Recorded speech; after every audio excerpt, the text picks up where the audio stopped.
Morning, everyone. Good morning. Today, I would like to invite you to listen to Isaiah chapter 2, verses 1 through 4. Let's begin. The word that Isaiah, the son of Amos, saw concerning Judah and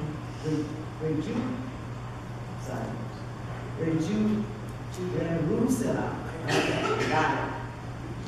And it shall come to pass in the last days that the mountain of the Lord's house shall be established in the top of the mountains, and shall be exalted over the hills, and all nations shall flow unto it.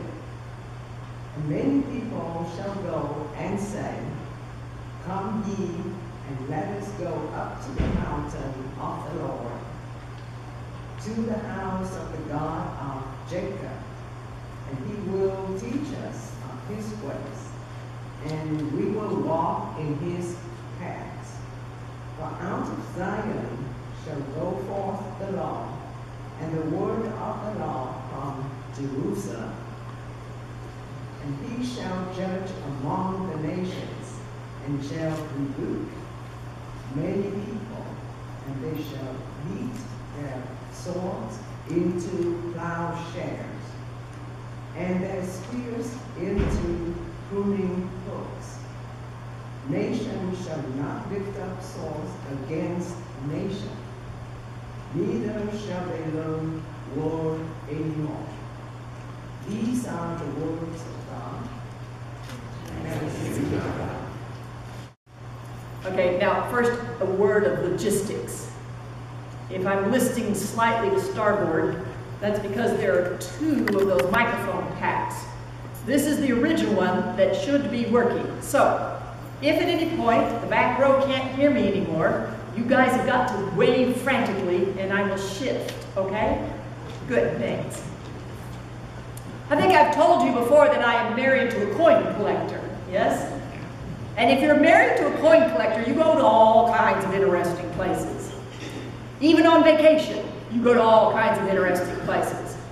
And somehow it works out that the coin stores are never in the nice part of town. So I've seen some very interesting parts of some of the cities we've been to. But you go to a lot of coin stores, you go to a lot of flea markets, you go to a lot of antique malls, and you go to a whole lot of estate sales. And not estate sales. And you know, the thing about estate sales is you never know what you're going to find. Now I want to show you a picture. All right, Carrie, let's have that picture. Now, this is a picture of the Tower of London in England. And what you can see in the red there is an artist's interpretation of poppies. Lots of poppies. It's called The Field of Blood. And the artist put this work up in 2014 in order to commemorate the 100th anniversary of the beginning of World War I. So we go into this estate sale one day, and there are a couple of boxes, one of which was open, showing this. And I thought, where have I seen that before?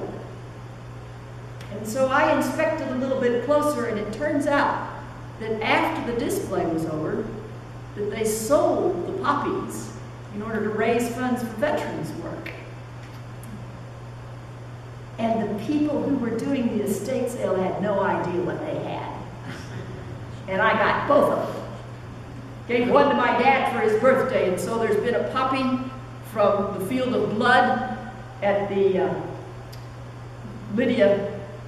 not Lydia Patterson, who am I trying to say? Well, anyway, where it is Dad lives. He'll tell you in a couple of weeks he's going to be here. Not Lydia Patterson.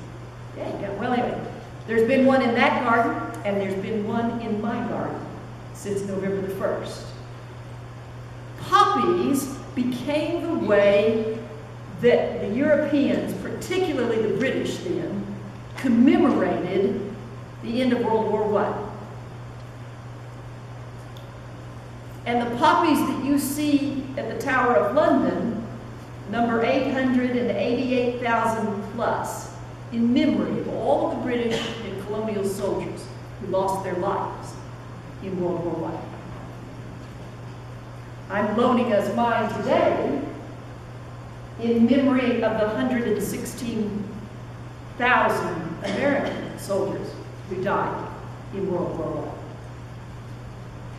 17 million people died in that conflict.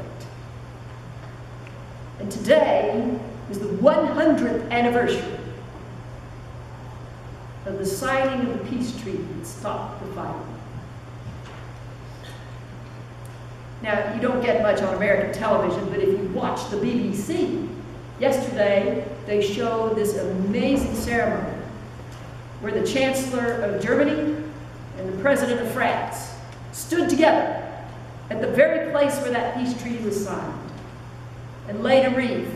And obviously, Merkel and Macron have worked with each other before, because after they laid the wreath, they hugged and met eyes, and you could tell that it was an emotional moment for both countries.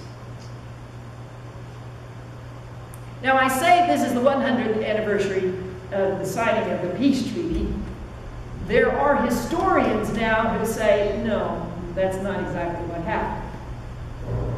Because as it turned out, it was a really bad peace treaty. It was a peace treaty that did a couple of really stupid things. First of all, it assigned blame, so that the losers, when they signed the peace treaty, had to take responsibility for having started the war in the first place. And the second thing that that peace treaty did was to command the losers to pay back the winners. Now that's stupid on a couple of counts. The first one is a spiritual count. Because how is it that you will go about calculating the value of a life? How do you calculate the value of human life? So that if you're in England, you take a value of the human life and you multiply it by 888,000 and demand that much money from the losers. How is it that you calculate life of an American soldier so that you multiply that by 116,000 and then demand it from the losers of the war? But that's exactly what they did. It was a dumb peace treaty. Now I want you to imagine just a moment, those of you who have saved up for retirement, I want you to think about your retirement savings right now. Think about that retirement. Don't count Social Security. Think about your retirement savings. If you don't have any, it's time to start. But I want you to think about those retirement savings. Think about how long it is that you are planning for those retirement savings to last you. Now imagine if you had to take out all of that retirement savings in order to buy 2 weeks worth of bread for your family. Because that's what happened in Germany before the Depression ever hit the United States.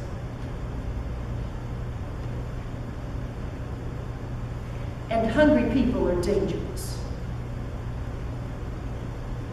And there was a lot of hunger in Europe, what you and I would call between wars. Historians say there was no between wars. There was simply a 20-year gap. You know what that 20-year gap was for? It was to grow another crop of 18-year-olds who could then go into battle, because 17 million men died in World War I. An entire generation in Europe was wiped out. They had to wait 20 years to start a new war because there was nobody to go fight it. And they were willing to fight it to a large extent because they were hungry. They were willing to fight it because those who won the war did not understand how to win the peace. And there's no use fighting a war unless you can figure out what it is you're going to do with the peace afterwards. And so there are a lot of historians now who say, yeah, The war began in 1914, but it didn't end until 1945. There was just a gap to grow a new set of soldiers.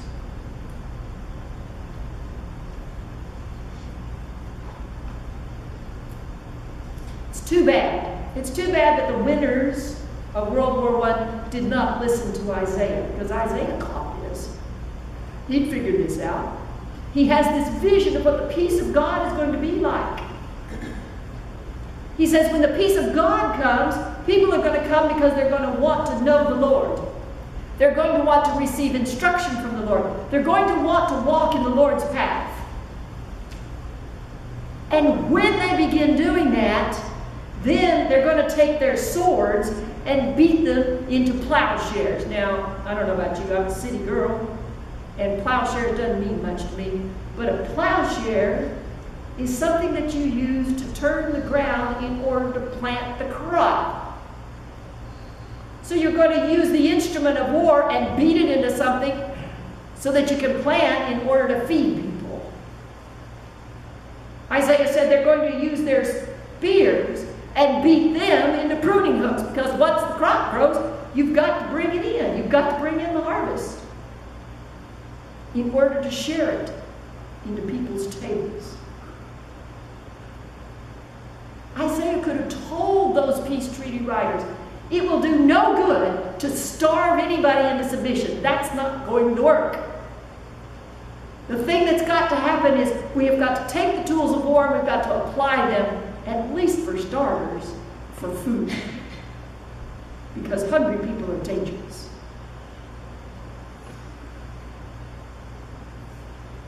I can't even remember the name of the latest hurricane that hit poor Haiti.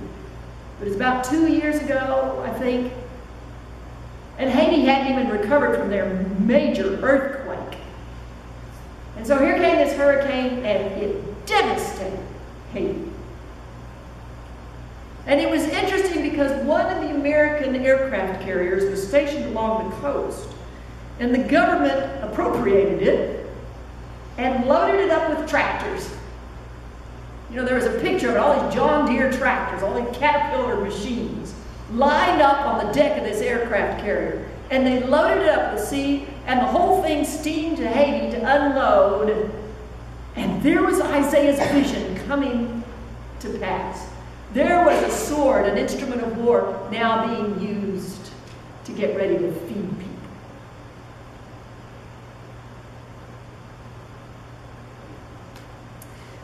When soldiers go into battle, they switch out that soft decorative cap that they wear the rest of the time, and they put on some sort of helmet, hard hat. And that's the hat for those who go into war. But most of you sitting here today know very well what it is that a soldier of peace wears as a hat, don't you? Because you wore a hat of a soldier of peace, not because it makes you look good. You did it for the sake of somebody who's hungry so that your hair didn't get into their food that you packaged this morning.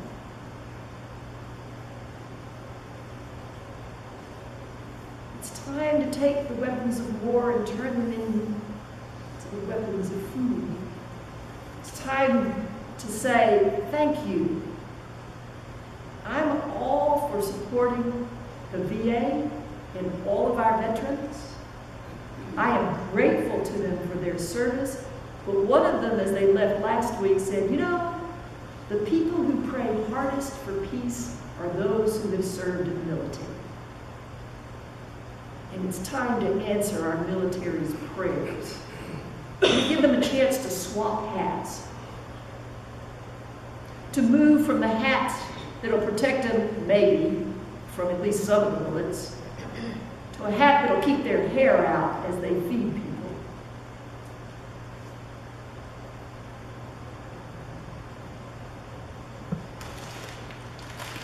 There's 6 meals right there. 6 meals. You get a pot of water that you can heat, you pour this into it, and let me tell you, it is a boring taste. But it's designed that way because frequently people who have been hungry for a long period of time can't take spice. So it's boring. There's no meat in it because some places that need help, vegetarian is the way of life. And what you did was to package 10,422 of these meals this morning because the people of faith understand what it means to be soldiers of peace. This whole week has been filled with that. You helped give shots, vaccinations on Tuesday night. Friday and Saturday, you sorted through food. And yesterday, you loaded that food into the cars and the trunks of our neighbors who might otherwise go hungry. Because you and I understand that hungry people do not lead to peace.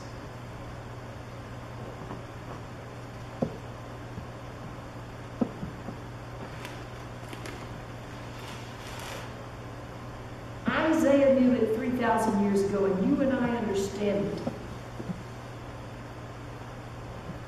We have got to take the swords and beat them into plowshares so that we can plant food. And we've got to take the spears and beat them into harvest tools so that we can bring in the harvest and share canned pumpkin, which is our part of the Thanksgiving meal through the cooperative, and our tables, and our hearts, and our Lord.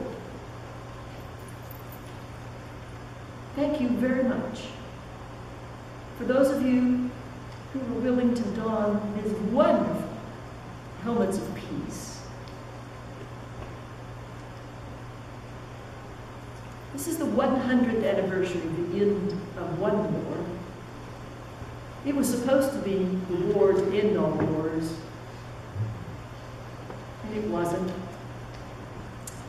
But God keeps giving us another chance and another chance. So thank you for being soldiers of peace.